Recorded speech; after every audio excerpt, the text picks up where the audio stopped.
everyone, and welcome back to another episode. Today, we're going to take a break from the focus on India, and we might do this every few episodes between our focused videos. And what these are for are to remind you all that we are not just talking about specific regions of the world here. We are talking about a global phenomenon with these nubs.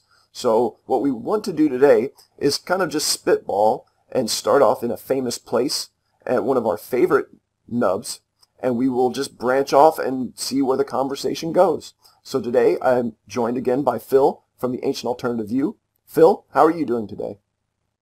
Very well, thank you. What an honour to be here again to talk about the nub phenomenon. And probably one of the most famous nubs we're ever going to find in the world. There is not a better example of the internal workings of a nub than what we're looking at here. This is the portcullis nub of the Great Pyramid in Egypt.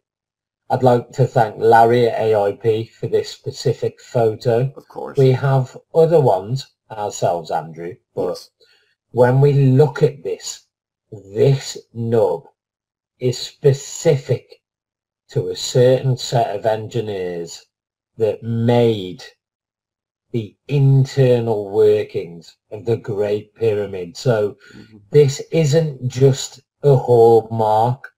This isn't just something that you and I found on stone around the world. It isn't just a language. It isn't just one variation. No. This nub on the portcullis tells us that these were the builders of the Great Pyramid. Don't you agree? And many other sites. You know, this specific shape that we've seen countless times. We've seen it in Myra, Turkey. We've seen it in South America and Peru. This sideways capital D shape, or our standardized nub. Standardized nub. This seems to follow us everywhere we look for nubs. And to find it at the core of the Great Pyramid, I mean, come on. Yes, there's other places as well in Egypt where these show up, but everyone talks about the pyramids, Giza. We have at the core, the very core of the most impressive structure, we have not only a normal nub, but the archetypal nub. It's very curious. But you've also got to look at, Andrew, that people discuss the casing stones of the pyramid through Khufu and his son and what's written in history.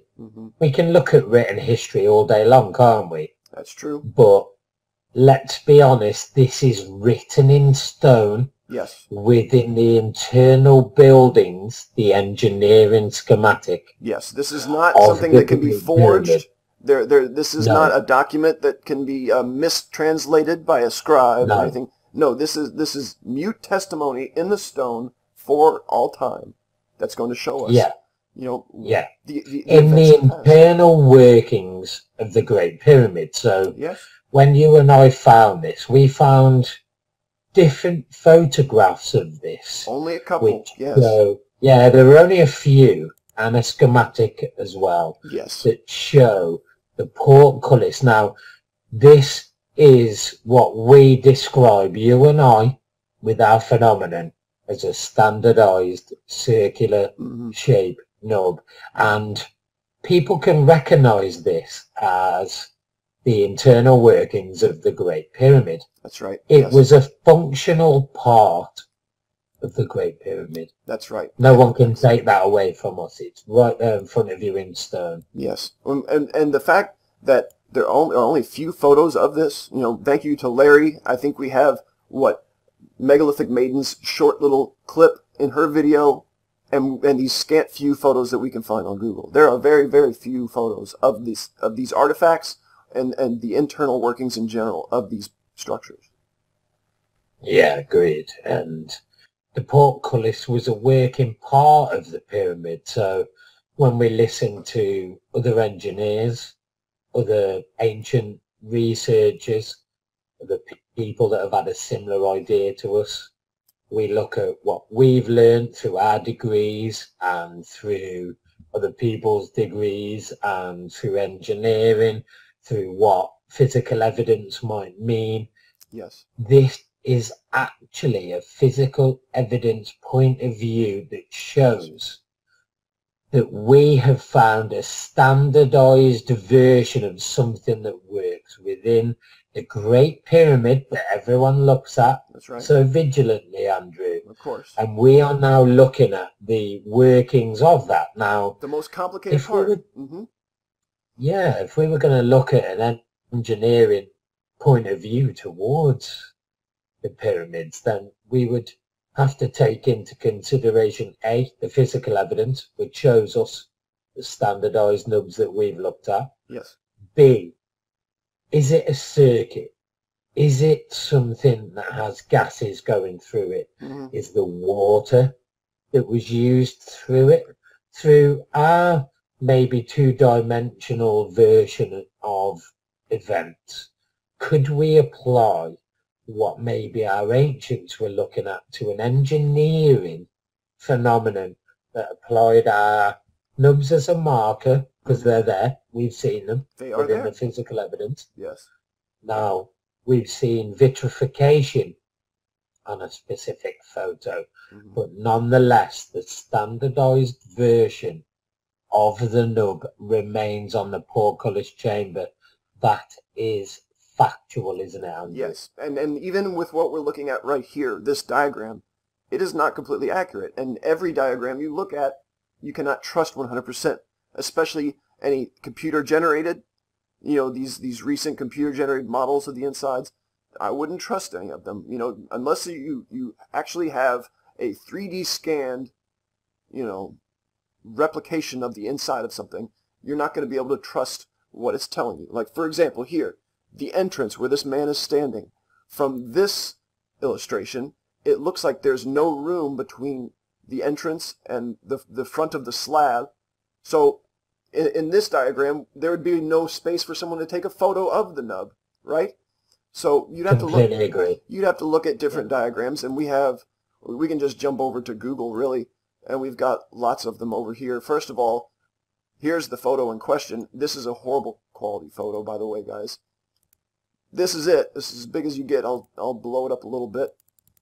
But yeah, so someone obviously is able to look up and take a photo of this nub. So there's a space, and then therefore you can actually go up and over. You can circumvent these portcullis slabs. And I believe I saved, yes, again, a very tiny little diagram, but someone has taken the time to illustrate this.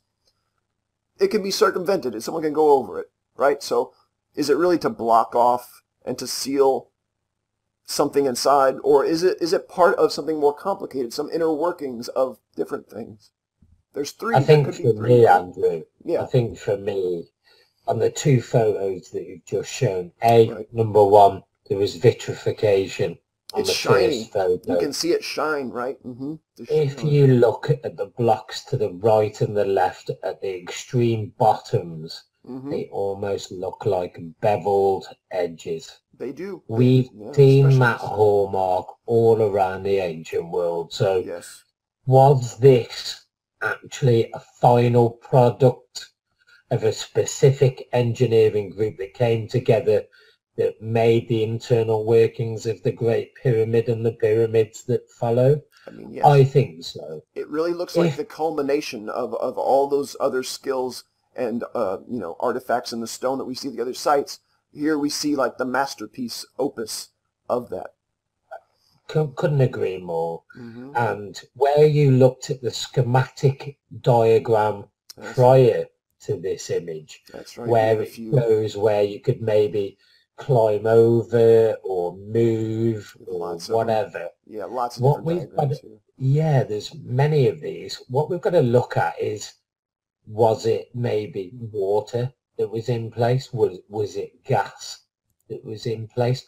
Why would there be vitrification that would be on the portcullis nub at this point in time? And it's what we look at as the workings of the Great Pyramid. Now, nobody actually looks at this, not that I found. We've asked the questions for many years, many years. Why does the portcullis move up and down? Right. why would it have a nub onto it? Is That's it an right. engineering marker?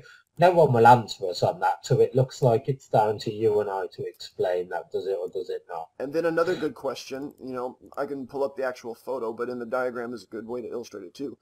Where the first step is going into the Grand Gallery, it has been cemented over into a step, but if you look at the old photos, there is a groove in it. So what does that imply? Maybe water flowing over it, or or deliberate channeling for water or a liquid? Who knows, really, right? Well, it depends, mate, because when we've looked at the internal workings, we've looked at vitrification, water, and I don't see that in the portcullis chamber.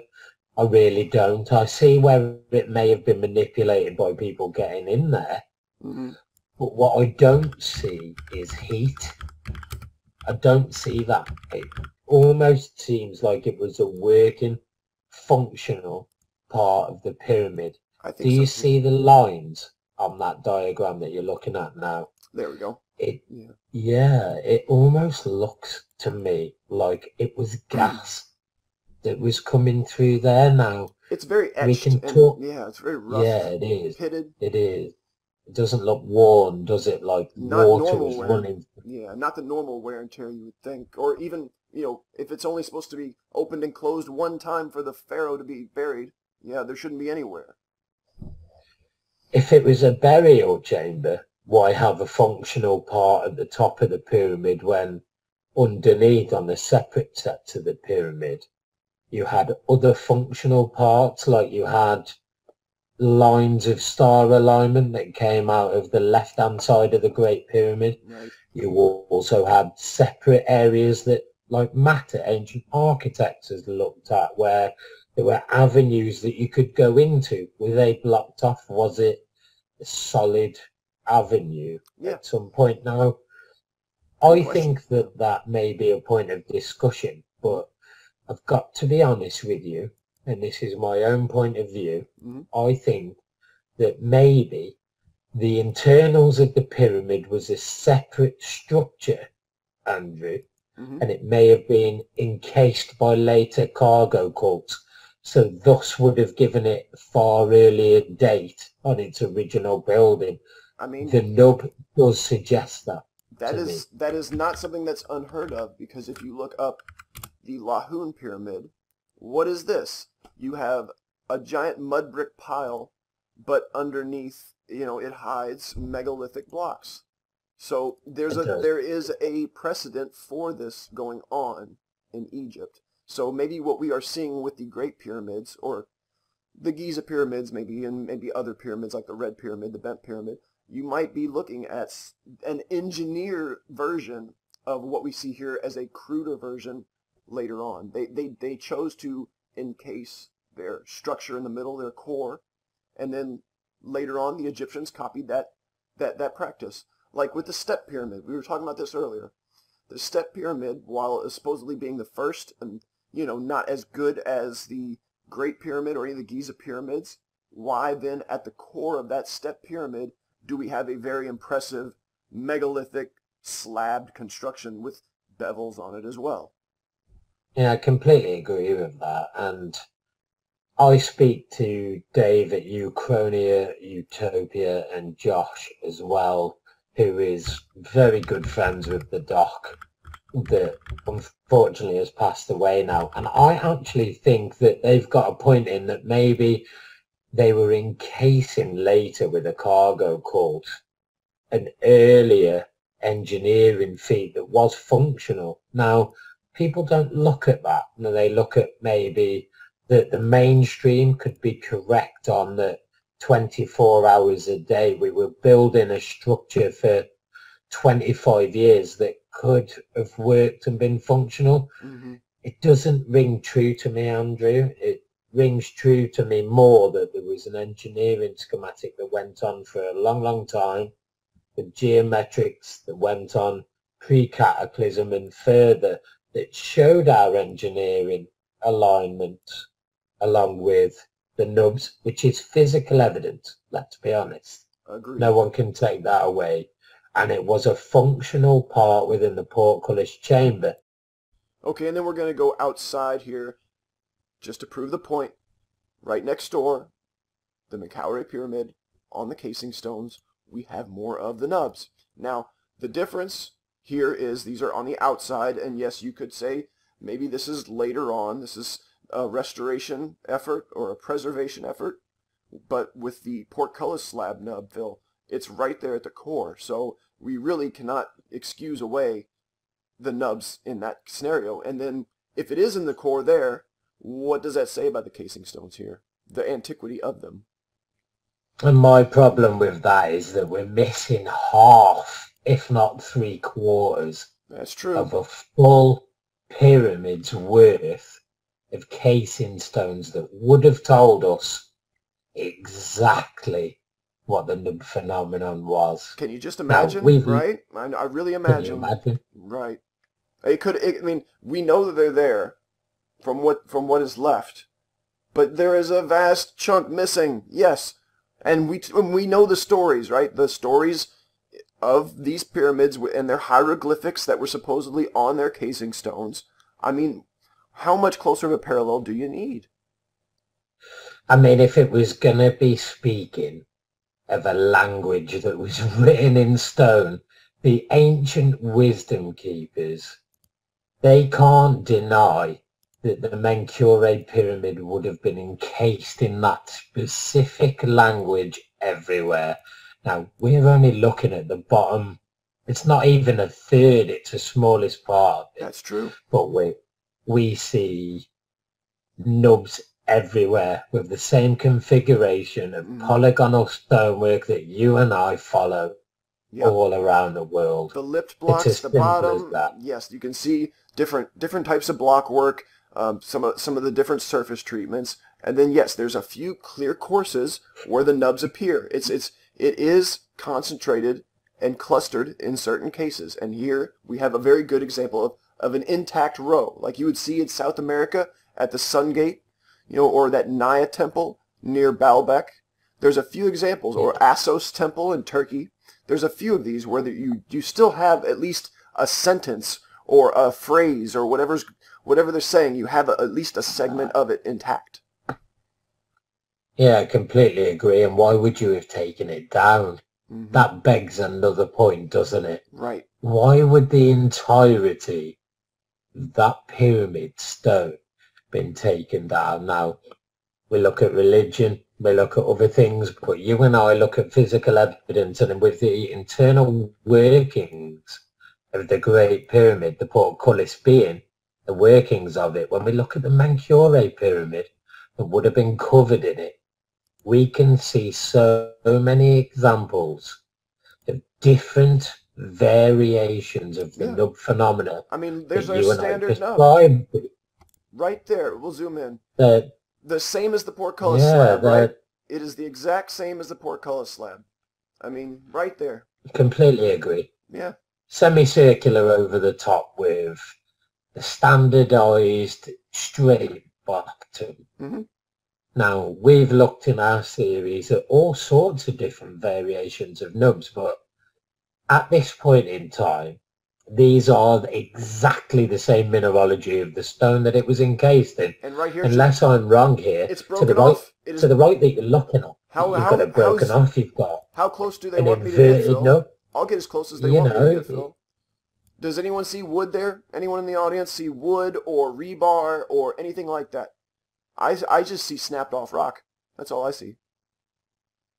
Not only that as well, you can see the same images with zero nubs on. That's true. And if they were for lifting or climbing or anything else that the mainstream have to offer, these show perfectly the same mineralogy of the stone, regardless, Andrew.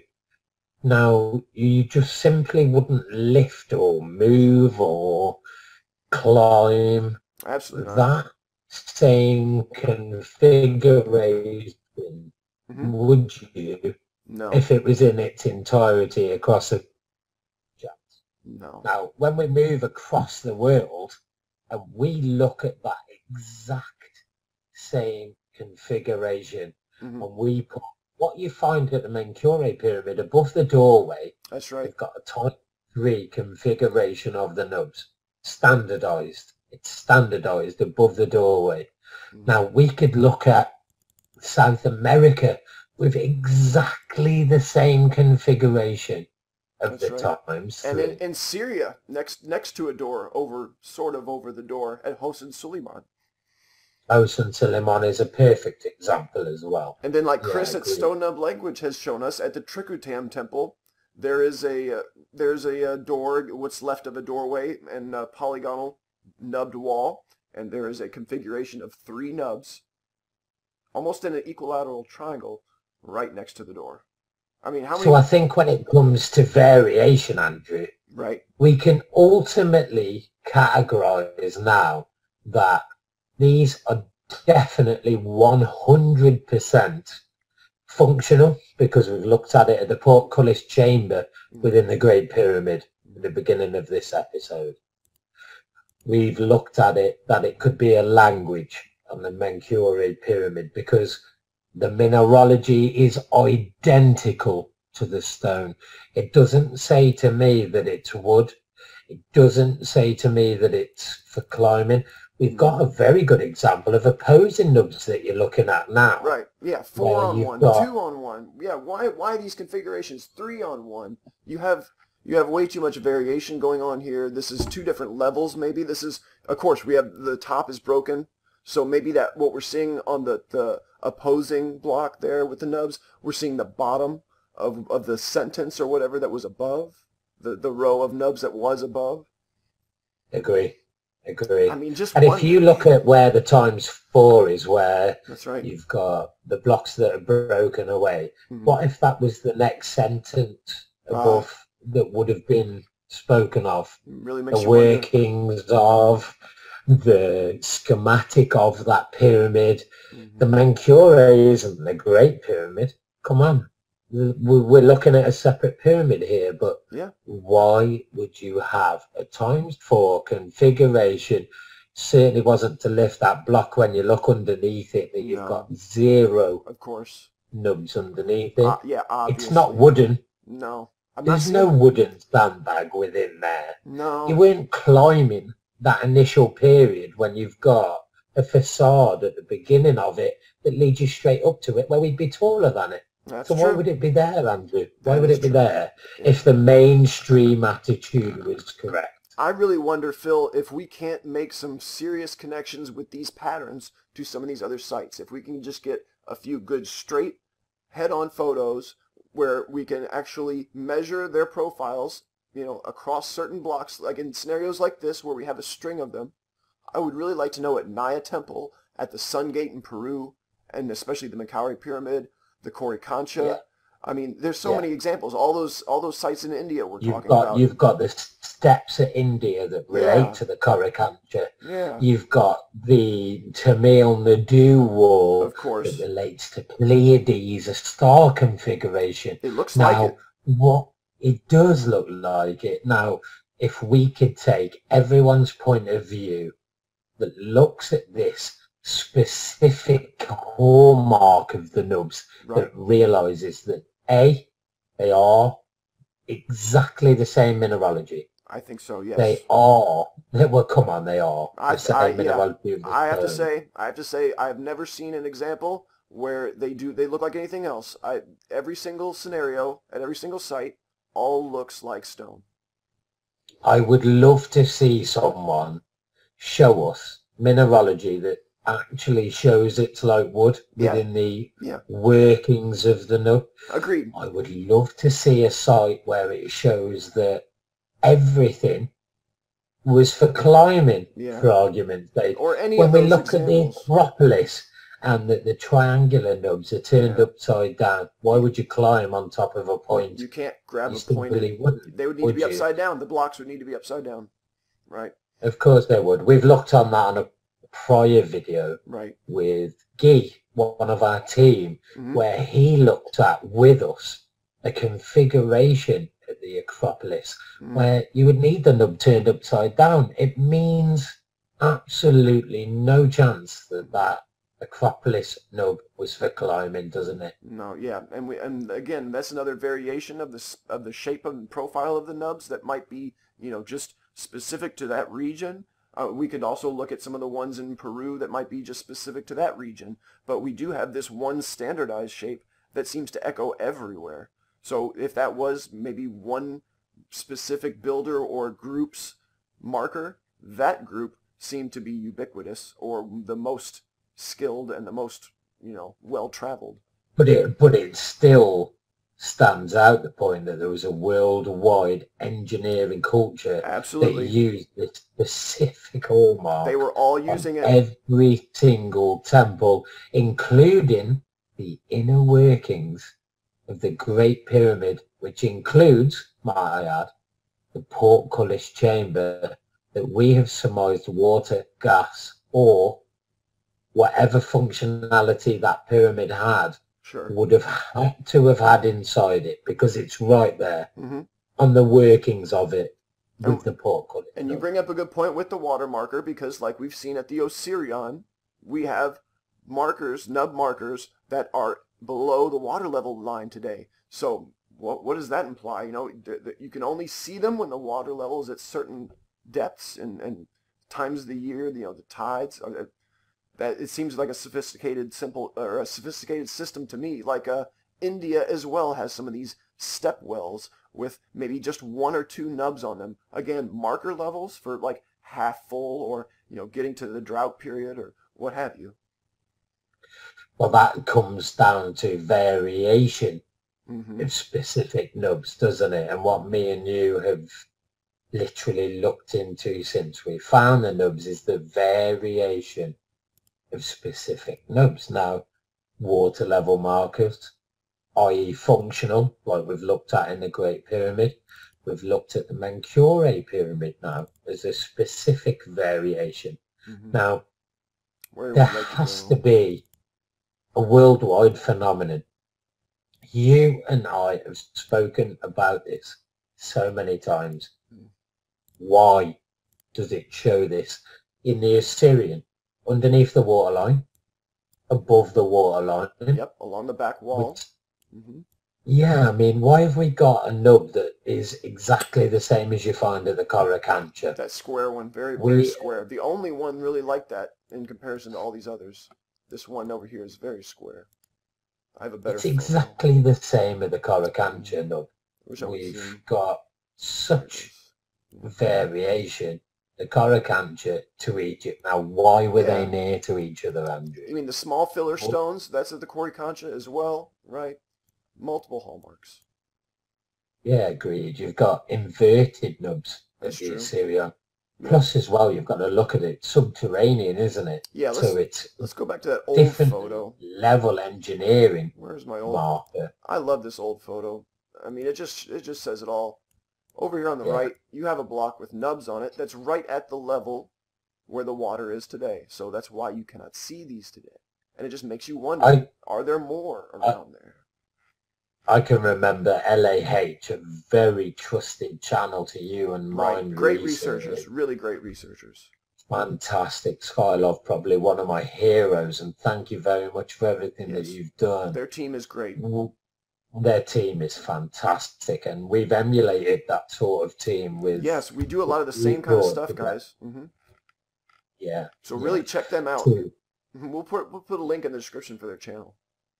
Yeah, they're fantastic. And to note that the variation could adhere to water level, could also adhere to manufacturing, could adhere to, like we've discussed in the Great Pyramid, the functionality. Yeah, something functional, right. It's proven within the stone. There's no way that people can look past that, is there, Andrew? Yeah. It's right there in front of you. Yes, they are much more than the simple explanations. We are looking at least language of some kind, but then, yes, there could be all kinds of different things you can say and do with these nubs. I'd like to go and have a look at some examples maybe in the Coracancha where we get very straight, square, ornate examples within the Coracancha. We'll jump right over there. Yeah,